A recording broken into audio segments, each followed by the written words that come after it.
Good morning বন্ধুরা।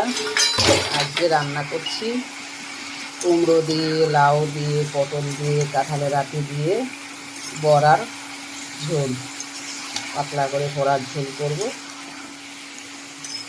আর বড়া দিয়ে ভাবছি বড়া দিয়ে ঝোল হবে। সকলকে জানাই শুভ সকালের অনেক অনেক ভালোবাসা, শুভেচ্ছা। সকলে খুব ভালো থাকবেন, সকালটা সকলের খুব ভালো কাটুক। টমেটো দিয়ে আলুর চচ্চড়ি করছি একটুখানি রুটি দিয়ে খাওয়ার জন্য, খুব ভালো লাগে এই চচ্চড়িটা খেতে। বড়াটা দিয়ে দিলাম, আমার বড়ার তরকারি হয়ে গেছিলো। শুধু একটু আদা বাটা, কাঁচা লঙ্কা দিয়ে।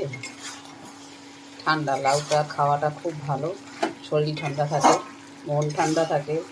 এখন চারদিকে যা গরম পড়েছে, দেশের গরম, সূর্যের গরম সহ্য করা খুব কঠিন, তাই ঠান্ডা খেয়ে ঠান্ডা রাখতে হবে।